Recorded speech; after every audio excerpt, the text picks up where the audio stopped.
Assalamualaikum warahmatullahi wabarakatuh.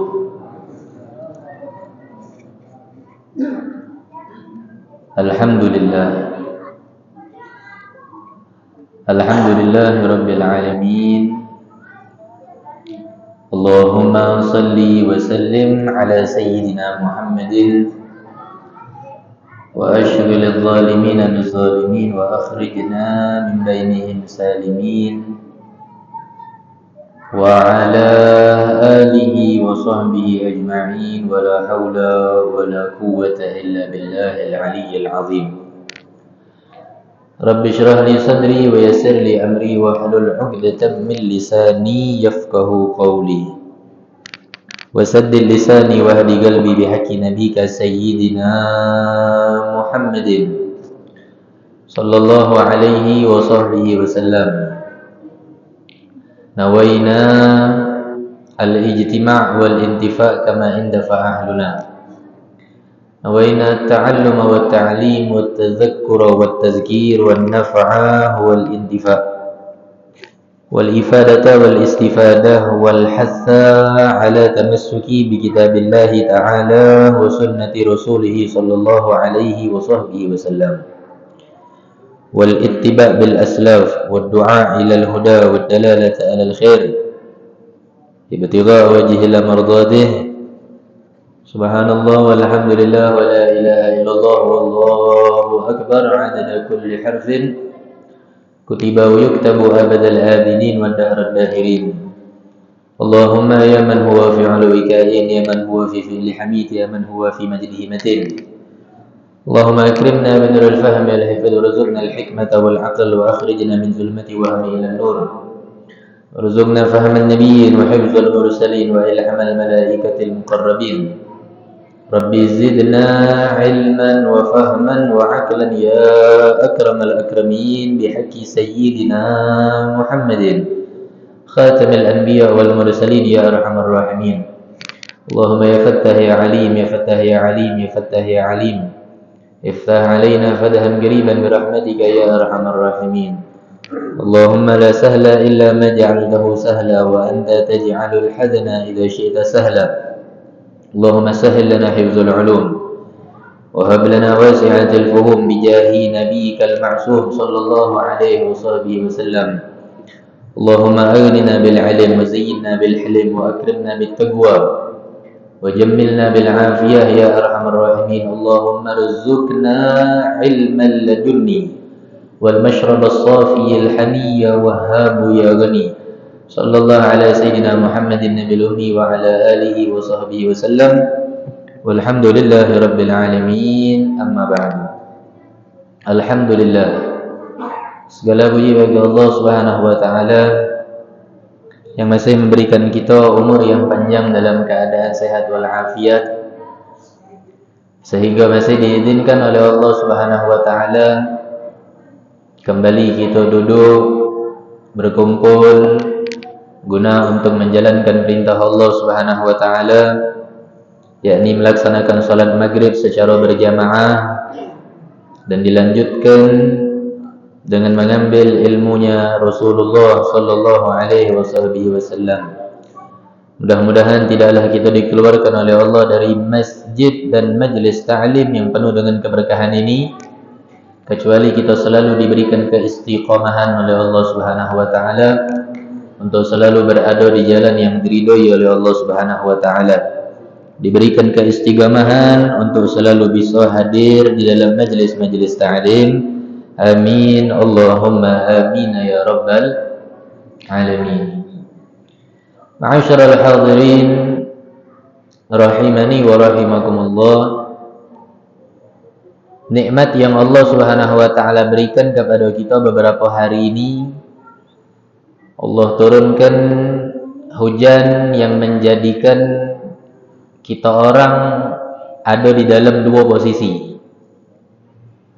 Pertama, menjadikan kita semakin mendekatkan diri kepada Allah Subhanahu wa taala dengan ujian ataupun cobaan tersebut, dan terkadang juga menjadikan kita sebagai wong yang menjauh dari Allah Subhanahu wa taala. Maka oleh karena itu, salah satu nikmat yang pantas untuk selalu kita syukuri adalah nikmat yang diberikan oleh Allah Subhanahu wa taala kepada kita orang, baik itu nikmat panas ataupun nikmat hujan. Terkadang kita orang menjadi sebab musabab selalu ngutuk uji bahasa Palembang. Panas salah, hujan salah, tetap yang masih dikutuk ya Allah. Kalau kita galak merenung dengan nikmat yang Allah Subhanahu wa taala berikan khusus kepada kita sebagai warga Kota Palembang, tempat yang mungkin bisa kita nilai paling teraman di Indonesia dari berbagai macam bencana alam yang Allah berikan, mungkin hanya Kota Palembang. Allah njuk hujan, hujannya tidak membahayakan. Allah njuk panas, panasnya tidak membahayakan. Allah njuk banjir, banjirnya juga tidak membahayakan. Buktinya sebagai antum yang tinggal di sini. Terkadang banjir itu membuat anak-anak kita main banyu di sini. Menunjukkan apa? Allah Subhanahu wa taala masih sayang sama wong Palembang. Nah, tinggal mak mano wong Palembang ini nyago daripada nikmat tersebut. Pinter-pinterlah, pandai-pandailah dengan nikmat yang Allah Subhanahu wa taala berikan kepada kita, entah itu banyak ataupun sedikit. Karena syaratnya itu yang pertama kali itu adalah apa? La in syakartum.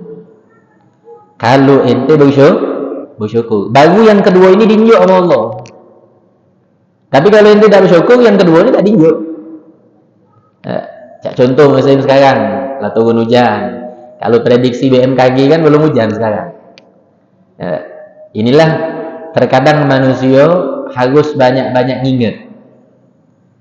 Akan apa? Akan batasan yang Allah berikan sama hambanya, khususnya kita.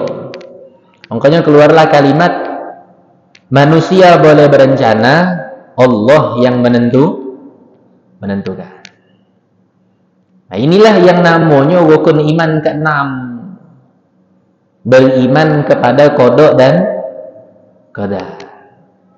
Nah, terkadang kita ini nerima takdir Allah tu yang baik nerima takdir Allah tu yang lemah tapi yang tidak lemah tidak kita terima.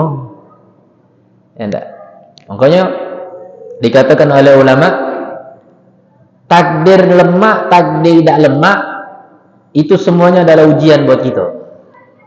Tidak lemah jelas ujian buat kita. Karena mungkin kita mengasuhkan hal tersebut tidak kita demeni. Tapi ketika takdir itu lemah, itu pun ujian buat kita. Apa dia ujiannya? Ingat tak ente sama yang menunjuk kelemahan itu?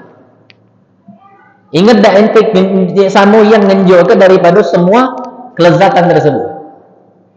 Kan berapa banyak di antara wong yang ada di dunia ini, kalau sudah lemah lupa sama Allah. Kalau sudah dalam keadaan yang begitu Masya Allah, ya dah ingat lagi sama Allah. Bahkan perintah-perintah yang telah diwajibkan dalam satu hari semalam, yakni sholat, yang masih kita bahas sekarang sejarahnya. Kadang ketika nikmat itu datang, tidak sedikit di antara kita orang, kita tidak usah ngomong yang mana-mana. Di antara kita orang yang menunda daripada panggilan Allah tersebut karena kita lagi mensyukuri nikmat. Ini hati-hati ya. Hati-hati. Menikmati suatu pemberian Allah tapi menyampingkan salah satu kewajiban Allah. Alasannya apa? Mensyukuri nikmat. Lagi menikmati pemberian Allah tapi kewajiban yang Allah berikan sama kita, perintah sholat, nah kadang kita tunda tahan. Demi untuk apa? Lagi menikmati nikmat tersebut. Ini hati-hati ya. Nah, jangan sampai kita menjadi wong yang seperti itu. Waliyadzubillahi min zalik. Maka oleh karena itu, ma'asyiral ikhwan, sekarang Allah Subhanahu wa taala lagi berikan kita berbagai macam kenikmatan sebenarnya. Panasnya kita, walaupun panas kemarin ngeliting-ngeliting sampai di Palembang 36 derajat Celcius, tidak menjadikan, maaf, hidung kita berdarah, kuping kita berdarah. Karena kan apa? Saking nahan panas dan dingin. Dinginnya juga bukan bardu syadid, bukan dingin yang sangat begitu dingin, membuat kaki kita pecah-pecah, bibir kita pecah-pecah, bahkan sampai pun juga ada yang mimisan karena kedinginan. Nah, ini yang Allah Subhanahu wa taala berikan sama kita masih penduduk kota Palembang akan nikmat yang luar biasa tersebut. Yang patut sudah harus setiap saat kita syukuri. Kalau ente galak apa? La azidannakum. Ditambah nikmat tersebut oleh Allah Subhanahu wa taala. Dan ingat wala in kafartum minna azabi la syadid. Dan ingat azabnya Allah Subhanahu wa taala itu sangatlah pedih. Ma'asyiral hadirin yang dimuliakan oleh Allah Subhanahu wa taala, kembali melanjutkan daripada pelajaran kita di dalam pembahasan kisah Isra wal Mi'raj. Sampailah kemarin Nabi Muhammad SAW itu setelah beliau berjumpa dengan wong yang beriman kepada beliau maupun wong yang tidak beriman kepada beliau. Yang beriman negimo, yang tidak beriman tidak negimo. Bahkan apa, mereka orang yang tidak beriman sama Nabi menantang Nabi. Apa tantangan yang pertama? Yakni mereka meminta kepada Nabi Muhammad menjelaskan makna fisiknya Masjidil Aqsa. Maka dijelaskanlah sedikit demi sedikit oleh Nabi. Tentu jelas susah. Ya enggak? Karena kenapa? Nabi Muhammad singgahnya cuma sedengat. Nak menjelaskan detail tidak akan baca. Sehingga apa? Allah Subhanahu wa taala memerintahkan malaikat Jibril alaihi salatu wassalam untuk membawa gambaran Masjidil Aqsa yang diletakkan oleh Allah di atas rumah seseorang yang bernama Aqil. Dari situ Nabi Muhammad melihat betapa lemaknya beliau menjelaskan secara detail berapa masjid, berapa pintunya, berapa tiangnya, berapa jendelanya dan seterusnya. Terus tantangan yang kedua muncul dari sebuah keluarga kafilah yang sedang berniaga keluar. Atau beliau ngomong, wahai Muhammad, kalau memang ente berjalan dari Masjidil Aqsa ke dari Masjidil Haram ke Masjidil Aqsa, apakah engkau bertemu dengan kafilah kami? Ya, nah, ini Nabi ini bukan naik mobil, Nabi bukan naik kendaraan darat. Walaupun Nabi seakan bisa kita gambarkan menaiki kendaraan udara, tapi tidak selambat cak di pojok pesawat. Enggak. Kalau di bahasa Palembang itu apa? Berdebis. Buruk itu. Sepanjang mata beliau memandang, kan udah kita bahas pertama dulu. Sepanjang mata beliau memandang, nah itulah langkah beliau yang pertama. Jadi kalau pandangan buruk itu dari ujung timur ke ujung barat, nah itu bisa langkah. Ya, nah, ini cobaan yang begitu berat buat Nabi, pertanyaan yang begitu dahsyat untuk Nabi Muhammad SAW. Tapi apa? Tetap dijawab. Kata Nabi SAW, oh iya, aku bertemu dengan kafilah kamu itu. Sampai Nabi Muhammad menyebutkan sebuah tempat. Nah, ini yang begitu Masya Allahnya. Apa kata Nabi? Aku melihat rombongan dari kafilahmu tersebut di sebuah tempat yang bernama Rauha. Aku ketemu di situ. Ketika aku nak magai, ternyata loh pada saat itu mereka orang kedapatan ontonya hilang. Dan aku membantu daripada pencarian onto tersebut. Maka dicarilah oleh Nabi Muhammad, ketemu, dibalik ke oleh Nabi onto tadi. Dan di situ kata Nabi, aku nyingok ada satu gelas atau mangkok yang terisi banyu. Aku kehausan kata Nabi, maka aku minumlah air tersebut. Balik, ketemu dengan rombongan kafilah tersebut, ditanya. Pas ketiga ditanya, oh iya, kami ini dengar suara Muhammad. Tapi kami tidak tahu Muhammad itu berada di bagian mana. Dan kami benar kehilangan ontanya kami. Tapi tidak tahu mana caranya, tiba-tiba onta itu balik. Dan kami melihat satu mangkuk gelas kami yang terisi dengan air, tiba-tiba air tersebut habis. Di antara kami yang ada tidak meminum daripada air tersebut. Datang pertanyaan yang kedua. Dari kafilah, keluarga kafilah yang kedua. Bagaimana dengan kafilah kami, wahai Muhammad? Apakah engkau bertemu? Kata Nabi, na'am, aku bertemu dengan kafilahnya kalian. Ketika aku hendak mendekati ontonya, mereka ini menaiki 2 onto. Ketika aku deketin onto yang pertama, onto itu langsung berlari. Dan ketika berlarinya tersebut onto itu, tangannya yang sebelah kanan patah. Ketika balik, subhanallah, benar, kafilah tersebut datang dengan menggunakan 2 onto. Onto yang pertama dalam keadaan tangan kanannya patah, onto yang kedua masih sehat afiat. Terus Nabi Muhammad SAW ditanya lagi,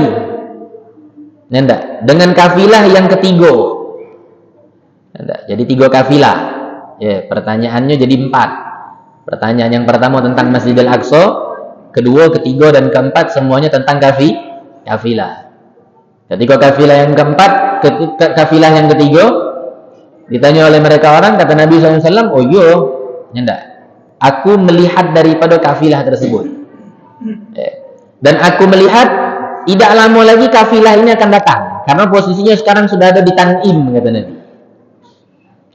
Akhirnya apa? Nah ini yang ditunggu-tunggu nih oleh wong kafir Quraisy, ingin membenarkan atau tidak membenarkan daripada apa yang telah diramal, kata mereka itu, oleh Nabi Muhammad sallallahu alaihi wasallam. Nah, di kafilah yang ketiga ini Nabi Muhammad itu menjelaskan detail. Kata Nabi, ada siko onto. Onto ini tinggi. Tidak ada onto yang lain yang meninggi daripada ketinggian onto wong yang mimpin daripada gerombolan tersebut. Ontonya agak-agak kemerahan, kata Nabi Muhammad SAW, dan ditunggangi oleh seorang yang bernama Fulan bin Fulan. Dan di situ Nabi Muhammad ngomong apa? Sebentar lagi dia bakal datang, karena posisinya sudah ada di Tan'im.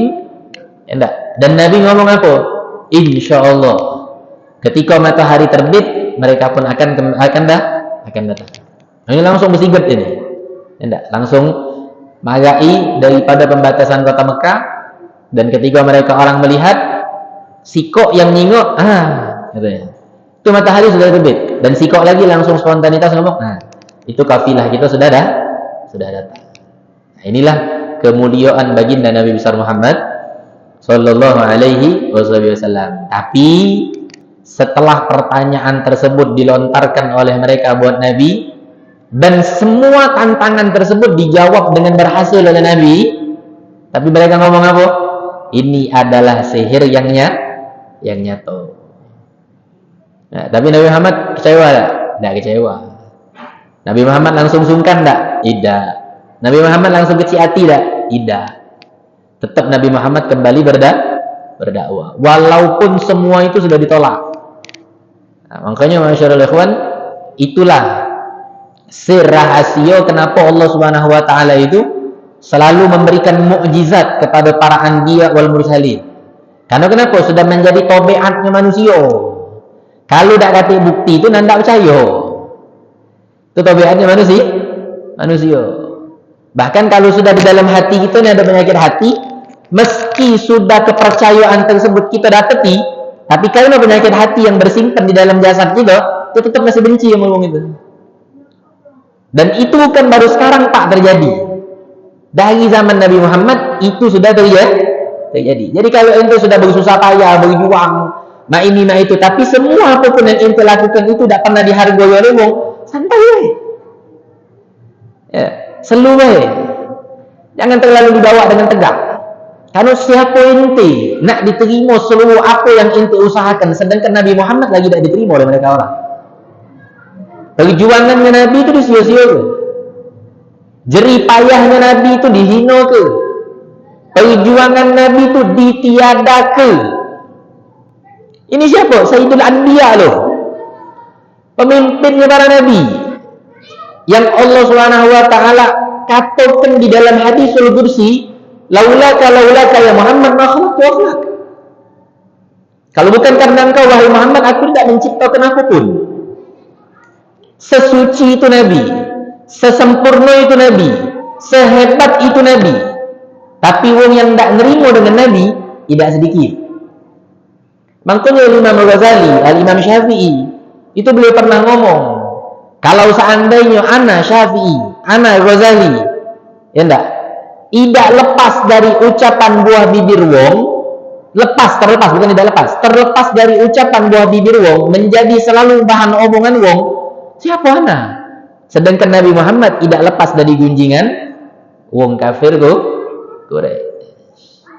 Makanya masyaallah ikhwan, ujian yang kita dapetin di atas dunia ini sedikit pun atau sebesar apapun itu tidak akan pernah bisa menyamui ujiannya Nabi Muhammad sallallahu alaihi wasallam. Tidak akan baca. Karena separah-parah apapun yang kita dapetin ujian, cobaan tersebut, hinaan lah, cacian lah, makian lah, dan lain sebagainya, tidak akan pernah setimbang dengan Nabi. Iya Nabi. Dari ujung ke ujung sampai malaikat Jibril diutus oleh Allah untuk membawa gambaran Masjidil Aqsa. Dia mempermudah Nabi dan beliau takjub dengan jawaban Nabi tersebut. Yang sudah pernah ke sana, bahkan beliau merasa kami tidak menemui daripada bagian yang disebutkan oleh Nabi. Tapi apa? Tidak dihargai. Dikatakan sihir yang benar-benarnya nyata. Apalagi maaf ngomong, misal contoh, ya enggak, ente didoai oleh wong, ente wong abang minta doa sama ente, datang husnuzon baik sama ente, tapi tiba-tiba anaknya kah, cucunya kah, atau siapapun lah yang didoa kita sebut bukan sehat, tapi justru malah tambah sakit, ya sudah sabar baik, ya enggak, karena yang menyembuhkan bukan kita, yang menyembuhkan adalah Allah Subhanahu wa ta'ala. Ngapa dah sembuh? Jingok mak mana cara kita maco? Cak mana cara kita doa ke? Ikhlas dah. Kalau Allah dah atau ada sesuatu. Ya, makanya kalau kita jingok dari dulu sampai sekarang, mereka-mereka orang yang bersifat husnudzon, sangka baik di dalam hatinya kepada wong-wong yang soleh, gara-gara sifat husnudzonnya lah itu. Ya, gara-gara sifat husnudzon. Allah sehatkannya loh. Apapun itu. Tapi kalau sifatnya ada sifat suudzon, ya sudah. Abdul Jalil. Enggak, seseorang yang bernama Abdul Jalil. Ini Abdul Jalil pernah ngaji, pernah belajar sama seorang syekh palsu. Guru sah. Enggak. Tapi ternyata siapa? Latar belakangnya perampok besar. Jadi kalau ada ngolah-ngolah ke di media sosial lagi, enggak heran lagi. Nyamar jadi ulama, pacak ngomong bahasa ini, pacak ngomong bahasa itu, bisa berinteraksi sama ini, bisa berinteraksi. Tidak heran lagi. Karena dari zaman dulu itu sudah, modelan-modelan Indonesia itu dari zaman dulu. Nah ini Abdul Jalil ini, sampai beliau diangkat derajatnya oleh Allah Subhanahu wa ta'ala. Magum beliau itu tinggi, sampai beliau itu minal awliya, min kibar bahkan. Ulama yang besar, awliya yang besar. Gara-gara apa? Sikap. Husnudzon, sangka baik. Ketika beliau sudah jadi alim itu, wali sebesar itu, beliau dikabari oleh wong, Abdul Jalil, ente ini belajar selama ini nih, guru ente itu bukan ustaz, guru ente itu bukan ulama. Ternyata apa? Guru ente tersebut adalah seorang perampok besar yang ada di negara kita. Tapi apa yang dilakukan oleh Abdul Jalil? Ketika dia sudah mengetahui aslinya wong tersebut, husnudzonnya tidak tergores, husnudzonnya tidak goyah. Bahkan ketika beliau mengetahui asli latar belakang seseorang tersebut daripada gurunya itu bukan daripada guru yang sebenarnya, justru lebih dipagainya, justru lebih disalaminya, justru lebih didoainya, sehingga hidayah Allah datang kepada si perampok tadi, baik Abdul Jalil. Dan Allah bukakan itu taufik dan hidayah serta inayah yang tadinya status jadi guru belajar sama Abdul Jalil. Dan yang unik di akhir ceritanya apa? Beliau yang tadinya syekh palsu tadi benar-benar menjadi seorang syekh yang asli. Taubat dengan semua dosa yang dia lakukan, magumnya diangkat oleh Allah Subhanahu wa taala, dan beliau menjadi orang yang dekat kepada Allah Subhanahu wa ta'ala. Shadaqa Rasulullah. Benar apa yang dikatakan oleh Nabi Muhammad sallallahu alaihi wasallam, husnudzan billah wa husnudzan bi ibadillah. Sangka baik sama Allah dan sangka baik sama hamba Allah. Mak manalah keadaan dia. Ya enggak? Sampai bahkan mungkin kita jengok compang-camping pakaiannya, auratnya yang modelan mak ini, kelakuannya yang modelan mak itu. Sudah. Sekarang itu belajar. Untuk apa? Memperbaharui hati kita yang sudah kotor untuk menjadi lebih bersih. Dengan apa? Tidak memandangmu dengan sebelah mata. Karena siapa tahu yang Allah Subhanahu wa taala jadi kedua seperti tersebut seperti siapa? Nabi Allah Khidir dan lain sebagainya.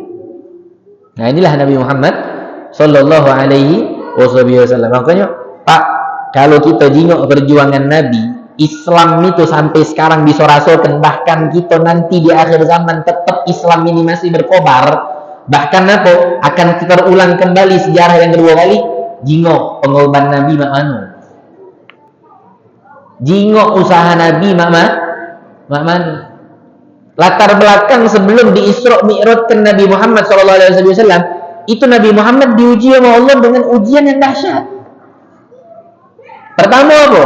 Kewafatan daripada Sayyidatuna Khadijah. Habis itu kewafatan amannya Nabi Abu Thalib. Makanya tahun tersebut dinamakan tahun apa? Amul Huzn. Tahun kesedihan. Setelah itu Nabi dakwah ke kota Taif. Ya enggak? Di Taif itu Nabi Muhammad bukan diterima. Nabi Muhammad bukan didatangi oleh wong. Nabi Muhammad bukan langsung diajak duduk, diajak makan. Makanya sering ngomong, Pak, hei kalian sebagai seorang ustadz, perjuangan kalian dengan pecahnya ban, perjuangan kalian dengan hujan, perjuangan kalian dengan panas, perjuangan kalian dengan macet, tidak capek apapun dengan Nabi. Nabi duduk bukan disambut dengan lampu. Nabi berdakwah bukan disambut dengan AC. Nabi berdakwah bukan dikasih dengan segelas air minum. Nabi berdakwah bukan disuguhi dengan makanan. Tapi Nabi Muhammad dakwah hijrah ke kota Taif yang pertama kali dibatu-batu. Lantas kalian wahai seseorang yang menyandang gelar warasatul anbiya, pewarisnya para nabi dan rasul, apa sebabnya kalian ketika ada ujian sedikit kalian mundur untuk berdakwah? Tidak cocok, Pak. Kalau seandainya kalian yang menyandang gelar warasatul anbiya, pewarisnya para nabi, tapi semua ujian yang Allah berikan yang tidak kati nilainya tersebut menjadikan ente orang surut di dalam menyebarkan dakwahnya Allah Subhanahu wa taala. Hujan gerimis sedikit tidak jadi. Kalau tidak dijemput pakai mobil tidak berjalan. Kalau tidak diundang dengan resmi pakai undangan tidak pergi. Siapa ente? Hah? Apus Pak gelar itu? Kalau ente sebagai seorang ustaz, kalau ente sebagai seorang warasa, karena tidak layak itu ente nyandang gelar itu tidak layak, tidak sesuai dengan keadaan yang ente faktakan di lapangan. Ini Nabi, Pak, pecah pelipis Nabi itu, tumit Nabi pecah, dengkul Nabi berdarah, malaikat sudah datang. Kata malaikat, wahai Rasulullah, aku diperintahkan oleh Allah Subhanahu wa taala untuk taat sama engkau. Tapi apa yang diomongin oleh Nabi Muhammad? Allahumma hdi qaumin fa innahum la ya'lamun. Ya Allah, tolong berikan hidayah karena mereka itu tidak tahu sama siapa aku. Pak, coba Anda ini dibayangkan sama Syakir. Nah, Anda datang ke sini nih, Pak, kamu babit Anda pakai batu. Ya, nah, kamu siram mana pakai banyu bak masjid ini. Ya, kamu lempar mana pakai tisu dan lain sebagainya. Datang malaikat sama Anda, misal. Ya, enggak? Apa yang Anda lakukan? Mungkin 100% Anda ngomong, mahai malaikat, entem-entemlah benyuk-benyuk kelar ya. Tapi tidak terjadi sama Nabi. Itu tidak terjadi dengan yang namanya insanul kamil. Makanya diomongkan basyarun laikal basyar. Benar. Nabi Muhammad itu manusia, tapi tidak seperti manusia pada umumnya. Nah, akhirnya apa? Nabi Muhammad tak galak Allah Subhanahu wa taala itu sedih. Ya enggak? Allah Subhanahu wa taala itu tak galak Nabi Muhammad itu sedih. Akhirnya apa? Diperintahkanlah malaikat Jibril dan malaikat Malik. Ya enggak? Untuk menjemput Nabi Muhammad sallallahu alaihi wasallam. Untuk ngajak apa? Isra wal Mi'raj. Nah, setelah semua itu dilakukan oleh Nabi, nanti tidak jadi harga yang sikap pun oleh mereka orang kaum kafir Quraisy yang melontarkan pertanyaan dan ujian tersebut kepada Nabi. Nah, tidak lama dari itu Jibril datang. Enggak, malaikat Jibril datang masih di waktu pagi hari. Enggak, ini khilaf antara ulama ngatakan jamnya khilaf. Yang jelas belum datangnya waktu zuhur. Enggak, datanglah malaikat Jibril. Ketika malaikat Jibril datang, nah disitulah enggak, malaikat Jibril mengajarkan Nabi Muhammad sallallahu alaihi wasallam tata cara sholat. Dan malaikat Jibril memberitahukan kepada Nabi Muhammad sallallahu alaihi wasallam waktu-waktunya sholat. Nah, jadi pas pagi-pagi turun itu, enggak, Nabi Muhammad belum melaksanakan sholat. Awal pertama kali perintah sholat itu adalah sholat zuhur. Enggak, karena sebelum itu malaikat Jibril belum ngapu-ngapu, belum datang. Enggak. Nabi Muhammad pertama kali ketemu sama siapa? Ummu Hani, sahibul bait. Dulu daripada Sayyidina Ali bin Abi Thalib. Habisnya keluar ke rumah. Enggak, keluar dari rumah ketemu sama siapa? Ketemu sama Abu Jahal. Sudah ketemu dengan Abu Jahal, ketemu dengan yang lain-lain, muslimin maupun yang bukan muslim. Ceritakan mulai oleh Nabi Muhammad SAW dengan cerita-cerita yang ada, kejadian-kejadian yang terjadi. Nah, dalam modal itu datanglah Jibril. Jika malaikat Jibril datang, langsung diperintahkanlah Nabi Muhammad SAW untuk mengetahui waktu-waktunya sholat dulu. Nah, zuhur di jam sekarang, asar di jam sekian, maghrib di jam sekian, isya di jam sekian, subuh di jam sekian. Bahkan dikatakan oleh ulama di situ malaikat Jibril langsung plus ngajari mak mano kecigan waktu masuk, wak mano kecigan waktu keluar. Nah, habis itu baru Nabi Muhammad SAW diajarkan oleh malaikat Jibril mak mano gerakan-gerakan yang terdapat di dalam sholat.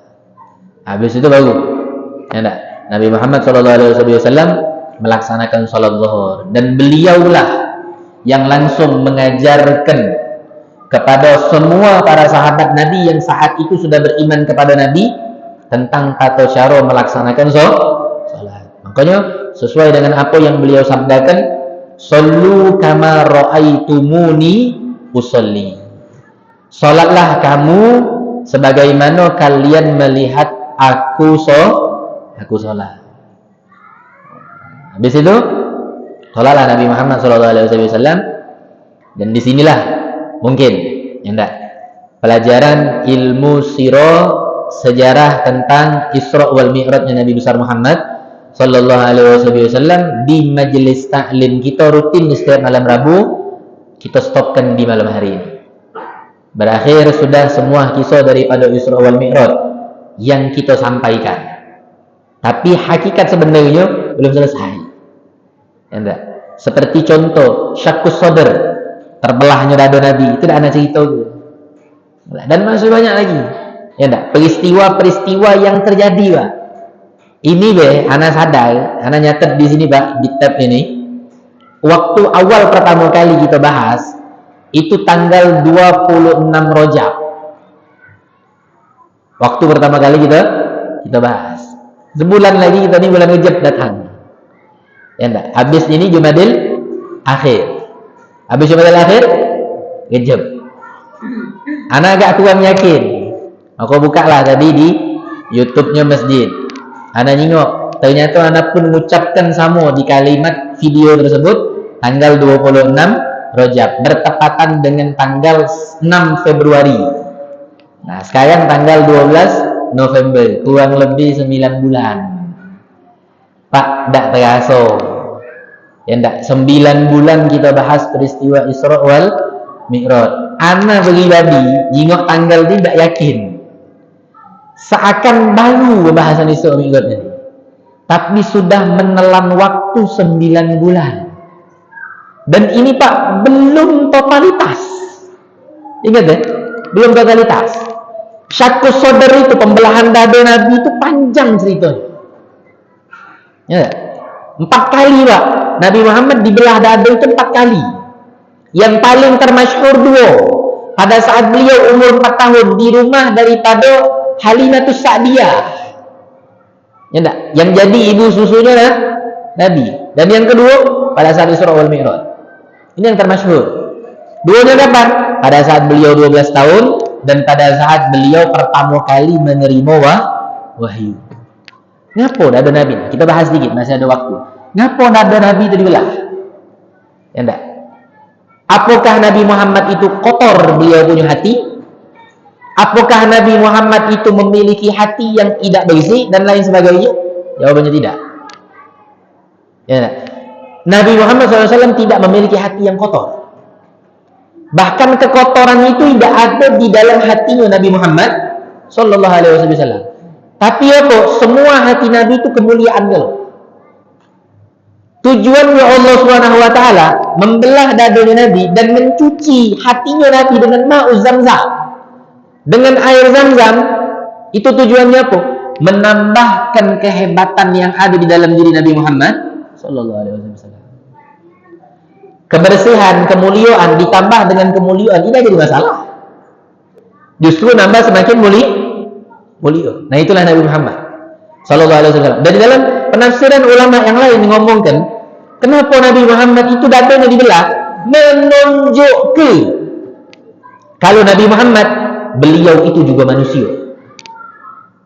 Nah, ini hikmah yang kedua.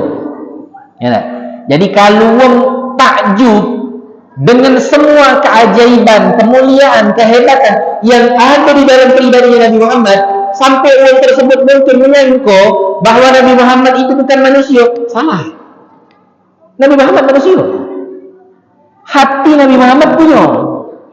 Dan inilah yang menunjukkan bahwasannya Nabi Muhammad tersebut lakal bashar. Bukan seperti manusia ya.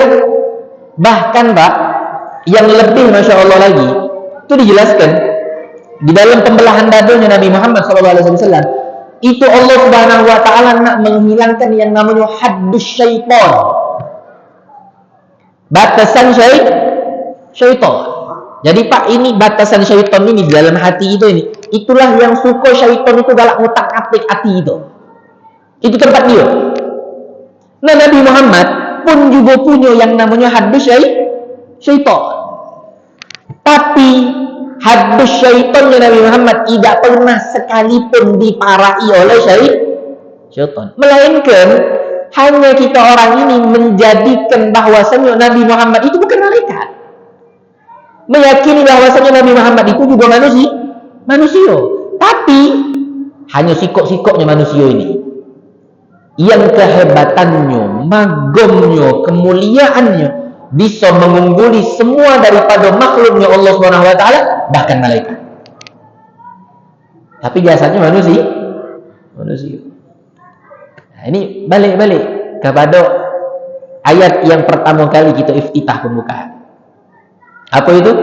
Subhanallazi asra. Maha suci Allah Subhanahu wa taala yang telah mengisrakan. Ingat di situ. Ya. Ayat tersebut hanya membahas tentang Isra. Allah firmankan di dalam kalimat tersebut, aku perjalankan perjalanan Isra dari Masjidil Haram ke Masjidil. Adapun ayat yang lain yang membahas tentang masalah penjuru-penjurunya yang mengarahnya ke dalam perbuatan Mi'raj, itu tidak detail seperti Asra. Ya. Maka zabal fuadu ma ra'a. Wa ma apa namanya? Allah Subhanahu wa taala mewahyukan apa ma auha ila abdihi ma auha. Yang diwahyukan oleh Allah Subhanahu wa taala tersebut, dan Allah pun seakan-akan memberikan kalimat pertanyaan. Ma auha ila abdihi ma auha. Apa yang diwahyukan tersebut? Yang tahu hanya apa? Allah Subhanahu wa taala. Tapi ingat kalimat yang pertama, Asra. Yang kita pun pertama kali pernah membahas andaikan. Ya enggak? Kalau kendak Nabi Muhammad perjalanan ini tidak bakal jadi. Perjalanan ini tidak bakal baca. Perjalanan ini tidak bakal nyampe. Tapi bukan kendak Nabi. Kendak siapa? Allah Subhanahu wa taala. Kalimat di situ Allah firmankan apa? Asra. Aku yang memperjalankan. Ya. Bahkan kita kemarin kiaskan. Kalau Habib Ahmad Mujtaba Ibn Habib Muhammad bin Alawi bin Habib Muhammad bin Alawi bin Abdullah bin Syahab, itu beliau mengkiaskan seakan seperti apa seekor siput. Kalau kita kemarin mengkiaskan dengan apa? Anak kecil, budak yang belum pacak berjalan, tapi dia ngomong sama bapaknya, aku baru balik dari lantai yang kelima. Mustahil tak? Mustahil. Tapi kalau dia ngomong, aku naik ke lantai yang kelima digendong oleh umi sama abah, mustahil tak? Tidak mustahil. Nah, Habib Mujtaba itu mengkiaskan seperti itu, sebagai seekor siput. Siput tak? Kita tahu siput. Ya tak? Jalan siput itu mana? Tapi kalau siput itu taruh di kantong, ente di Palembang sampai ente ke Jakarta, ente balik lagi ke Palembang, mungkin tak siput itu jalan-jalan ke kota-kota yang lain? Itu seperti perjalanan peristiwa Isra dan Mi'raj Nabi Muhammad sallallahu alaihi wasallam. Intinya Pak, 9 bulan ini banyak sudah pelajaran yang harusnya sudah lebih menambah keyakinan kita kepada Nabi Muhammad sallallahu alaihi wasallam, dan keimanan kita pertebal dengan ketakwaan kepada Allah Subhanahu wa taala dengan semua peristiwa-peristiwa keajaiban yang sudah kita ceritakan dari awal sampai sekarang. Tujuannya tidak lain dan tidak bukan, hanya ingin kembali dan kembali, semakin hari dan semakin hari kualitas kita, taqwanya kita, amal ibadahnya kita, pendekatan dirinya kita kepada Allah Subhanahu wa taala semakin bertambah dekat kepada Allah Subhanahu wa taala. Tahun yang akan datang kita wallahu alam masih akan berjumpa dengan bulan Rajab atau tidak. Tapi setidaknya adalah lego. Kalau bahasa Palembangnya adalah lego. Hendak mengutarakan sedikit daripada ilmu yang bisa ana bahas tentang masalah Isra wal Mi'raj. Hendak sehingga nantinya kalau seandainya ana bertanya oleh Allah Subhanahu wa taala, ya Syakir, ana ada jawaban. Sudah ya Allah, ana sudah ceritakan kepada mereka orang tentang peristiwa Isra dan Mi'rajnya baginda Nabi Muhammad sallallahu alaihi wasallam. Mudah-mudahan Allah selalu berikan kita umur yang panjang dalam keadaan sehat walafiat, dalam keadaan taat kepada Allah Subhanahu wa taala, dijauhkan dari semua perbuatan yang bisa mengundang murkanya Allah Subhanahu wa taala, dan kita minta kepada Allah berkat perkumpulan yang mulia ini, berkat daripada 9 bulan kami membahas daripada sejarah Rasulullah, khususnya Isra wal Mi'rajnya Nabi Muhammad sallallahu alaihi wasallam, pertebal keimanan kami ya Allah, tambahkan taqwa kami ya Allah, pertebal keyakinan kami kepada semua syariat yang telah ada di dalam Islam, dan kami minta kepada-Mu ya Allah berkat perkumpulan yang mulia ini, jangan Engkau bangkitkan kami dari tempat ini menuju keluar kecuali semua dosa-dosa kami diampunkan oleh Allah Subhanahu wa taala. Hajat-hajat kami Engkau kabulkan, yang sakit di antara kami maupun yang sakit di antara keluarga kami Engkau sembuhkan ya Allah. Dan kami minta kepada-Mu ya Allah, pertemukan kami kembali pada bulan Rajab di tahun yang akan datang, pada bulan Rajab di tahun-tahun yang akan datang, dalam keadaan sehat walafiat, dalam keadaan kami telah mendalami daripada syariatnya Rasulullah sallallahu alaihi wasallam. Dan kami minta kepada-Mu ya Allah, semua permasalahan hidup yang sedang kami hadapi Engkau berikan jalan keluar, dan kami ridha dengan semua takdir yang Engkau telah tetapkan, baik itu takdir yang baik maupun takdir yang tidak baik. Kami ingin agar di dalam hati kami memiliki sifat ikhlas, memiliki sifat nerima, memiliki sifat ridha dengan apa yang semua Engkau telah tetapkan kepada kami ya Allah. Dan kami minta kepada-Mu ya Allah, wafatkanlah kami semua di akhir hayat nanti dalam keadaan husnul khatimah. Izinkanlah lisan kami yang paling terakhir mengucapkan kalimat la ilaha illallah Muhammadur Rasulullah sallallahu alaihi wasallam. Dan kami minta kepada-Mu ya Allah, sebagaimana Engkau di dunia kumpulkan kami bersama dengan wong-wong yang saleh, Engkau pertemukan kami dengan wong yang kami cintai, dengan wong yang kami sayangi kelak nanti di akhirat.